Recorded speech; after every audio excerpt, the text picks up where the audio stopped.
Good morning, good afternoon, or good evening, all depending upon what time of day you are watching this video. Well, here it is, folks, something that you've probably never seen on YouTube or anywhere else on the internet. And I'm not talking about my picture. You can see that on the walls of the post office at any time.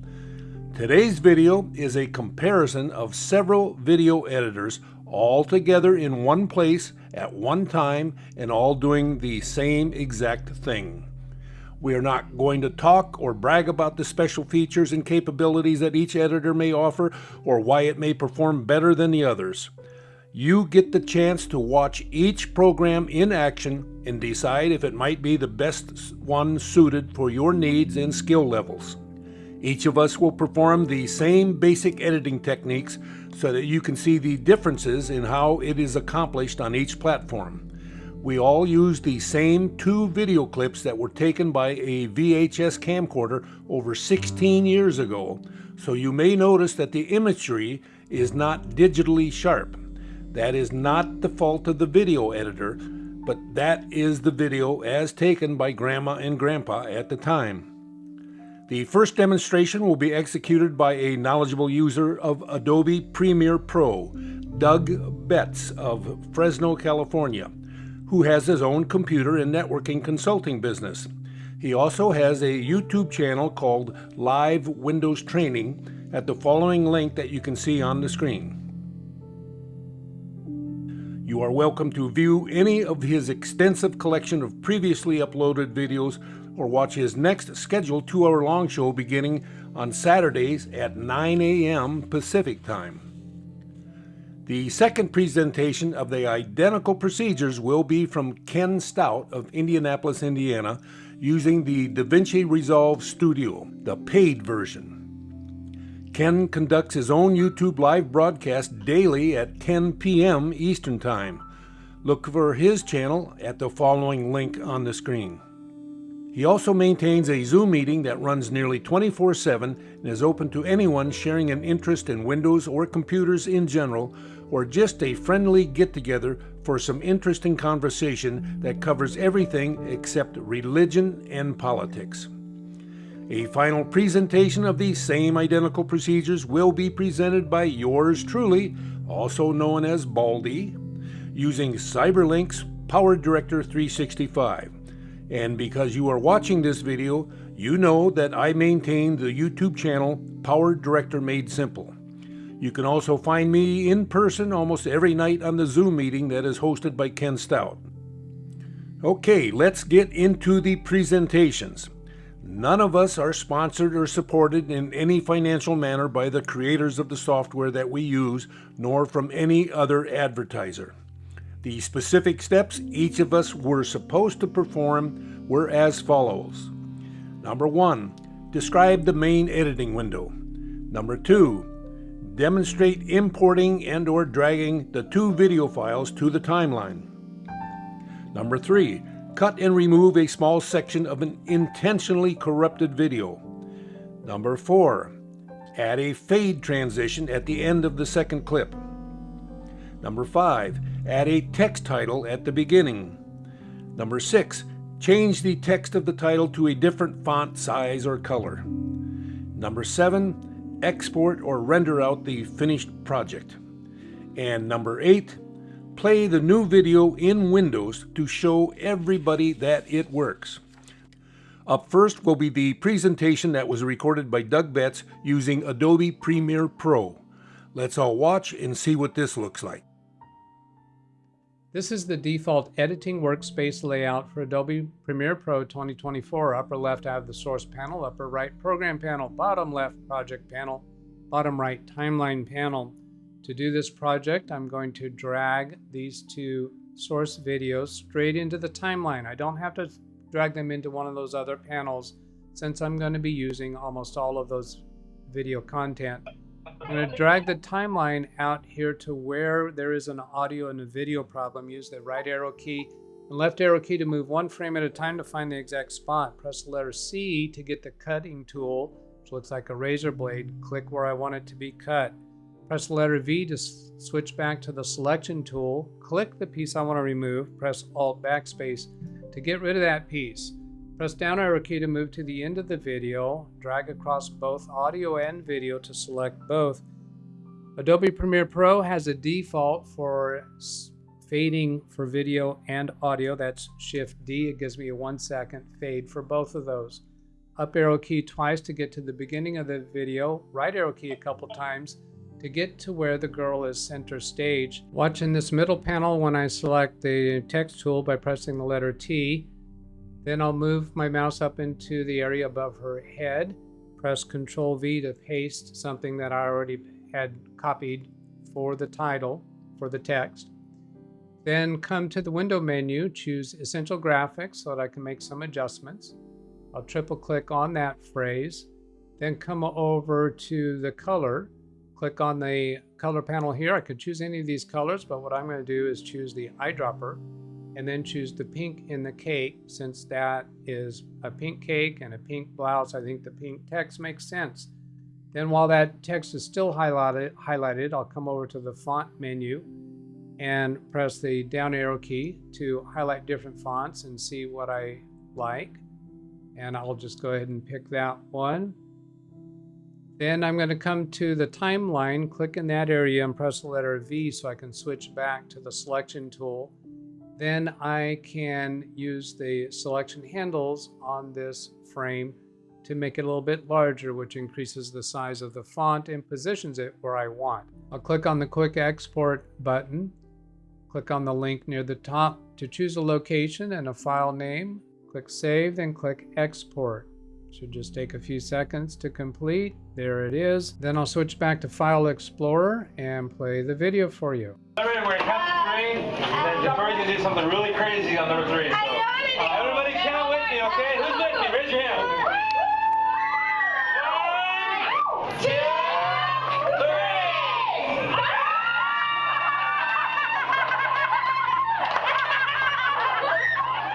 And that's Adobe Premiere Pro, the most expensive of the 3 that you're being shown in this video. And I say that it is for people who are doing a lot of editing and are going to take the time to learn the quick ways to do things. And then up next will be the same or similar presentation that was recorded by Ken Stout using Davinci Resolve by Blackmagic. Hello, this is going to be my rendition of how to do something in Davinci Resolve. First thing we want to do is we want to bring into our media pool the data we want to use. Once we do that, we want to drag it down to the timeline. Once we've done that with both of the clips, we want to link them together.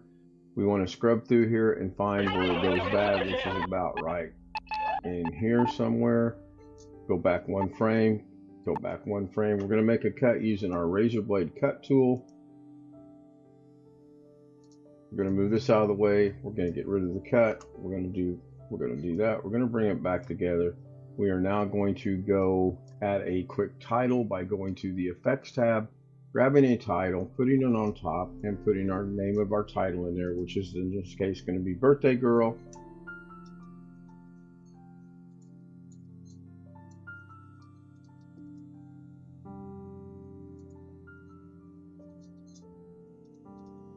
I'm going to change the color of the font by coming down here to the color tab, grabbing a color that represents the cake a little bit. We're going to move it by hitting this transform, which is for you to move this and resize it and do anything else you'd like to do. You can also change the font to anything you like. I'm just going to grab one here. We'll go with Null Shock. I think that looks pretty cool, except the problem with that is it's too big, so we're going to move it over. And it's going to go right there, and that's going to be good. It's a little big, but this is just a quick demonstration of how to do this. Once you get that done, you want to add a fade to black. You want to come down here to your video, make a little bit of a fade. You want to put your playhead over your fade. You want to grab the audio, make the same fade. Then you want to play it, make sure it's good. I'm not going to play it. I'm just going to render it by going to the Render tab.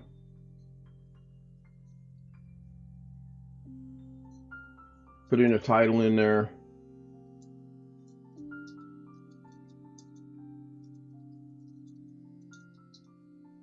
Finding a location.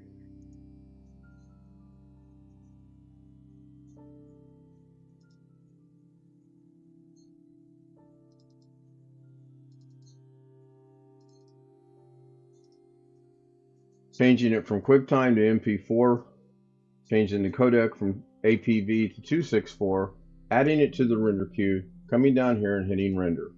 This will take about 3 or 4 seconds. Actually, it took exactly 1 second. Then we're going to demonstrate that it does play by going into our location of where this is at and playing it.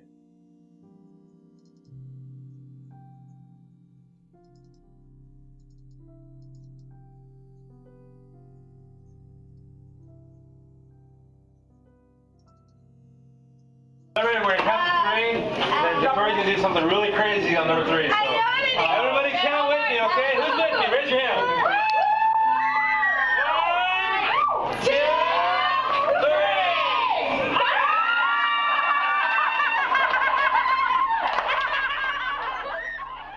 3. And there you go. And finally, here is the same presentation that I recorded using PowerDirector by Cyberlink. You are looking at the default layout of the main editing window of PowerDirector 365. There are 3 main sections here: the Media Library window, the Preview window, and the Timeline. This is a common layout found in many programs for video editing. From a File Explorer window that is off screen, I'm going to select and drag over 2 video clips and drop them directly onto track 1 without the need to go through the steps to import files or folders into the library window. I'll click the little icon above and to the left of the timeline, which will expand the timeline so that it displays the entire project. I'll also expand the height of the audio track so that we get a better view of the audio waveform. It should now be obvious that there's about 5 seconds of corrupted audio and video at the end of the first clip that needs to be removed. I'll move the playhead to somewhere near where that corruption appears to start at around the 8-second mark. I'll click on the buttons under the preview window to go back and forth 1 frame at a time until I get to the exact point of where the corruption starts. Now, once at the correct time code, I'll click on the knife or razor icon to split the clip into 2. With the corrupted section now selected, I'll hit the delete key to remove it. Of the 3 options that I'm given by PowerDirector, I'll select to remove it and move the remaining clip over to fill the gap. The next thing to do is to add a fade out at the end of the video, so I'll use the supplied transition templates included with PowerDirector. From the My Favorites group, I'll drag the Fade template down and drop it right onto the end of the clip. Now this affects only the video and not the audio, but then I'll drag down the audio transition called Constant Gain and drop it at the end of the clip. Now both the video and audio have a fade applied. The next thing to do is to add an opening title at the beginning, so I'll use one of the thousands of title templates that are included with PowerDirector. I'll click on the My Favorites group and then choose the default template, which I'll drag down and drop at the beginning of track 2. In looking at the preview window, the default white letters are difficult to see over the white shirt, so I'm going to make some changes. I'll double click on the text to select everything, and then I'm going to type in Robert and Victoria.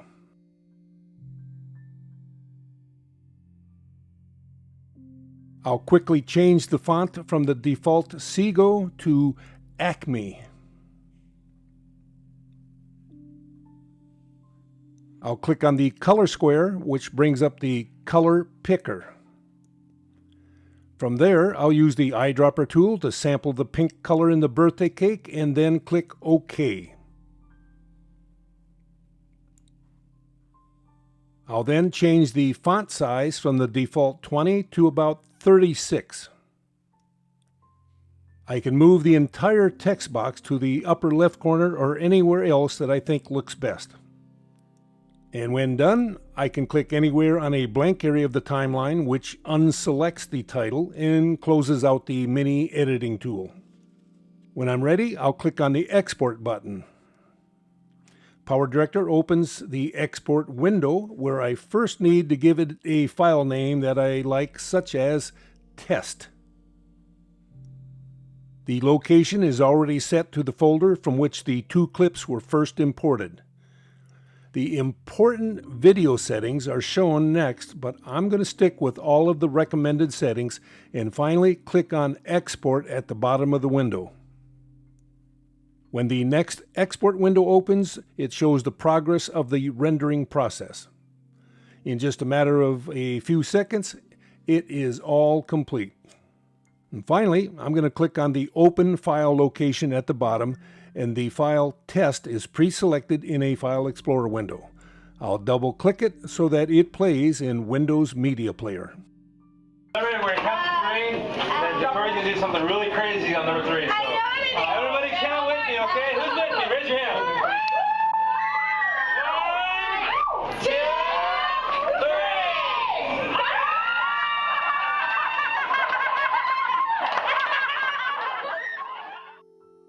And finally, many of you are probably interested in the price of the software. Adobe Premiere Pro is $263.88 when prepaid for a 1-year subscription. I always love how Adobe rounds off their pricing numbers. They also offer a month-to-month use for $34.49. There is a 7-day free trial that has no limitations on the program or features. Adobe also offers a free iPhone version but no Android version. And Adobe is a multinational corporation that is based in San Jose, California. Davinci Resolve is made by Blackmagic Design that is headquartered in Melbourne, Australia, but they have sales offices worldwide. They offer a somewhat feature-limited free version that has no expiration but includes all future updates. The paid studio version is a one-time cost of $295 for a perpetual license that includes all future updates and is available for Windows, Mac, Linux, and Windows ARM. Cyberlink's PowerDirector 365 subscription plan is seemingly always on sale at $59.99 per year, which includes monthly updates during the term of the subscription. There is also a perpetual license version for $139.99, but it is never updated and will remain frozen at that version in perpetuity.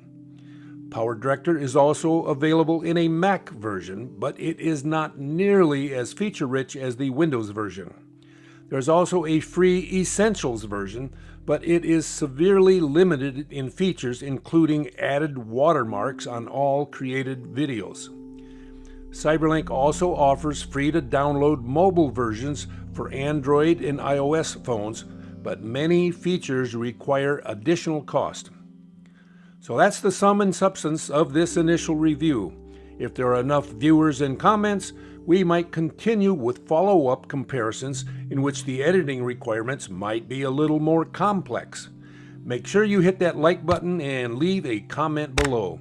Share the link to this video with your friends and neighbors.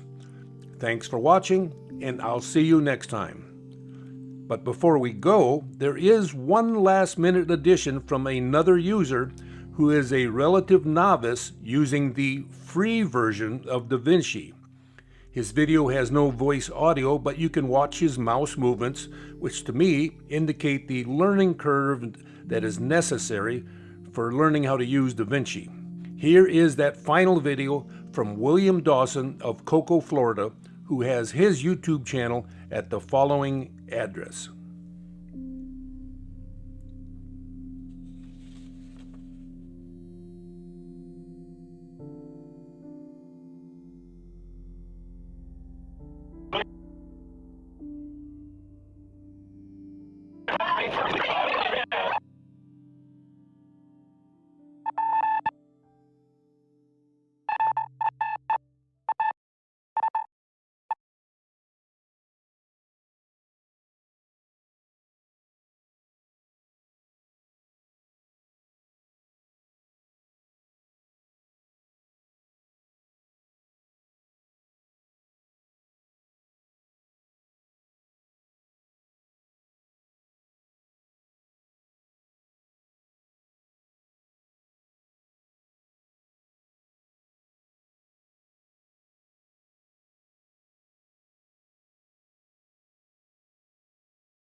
We're going to count to three, and then Defer's going to do something really crazy on number three. So, everybody count with me, okay? Who's with me? Raise your hand.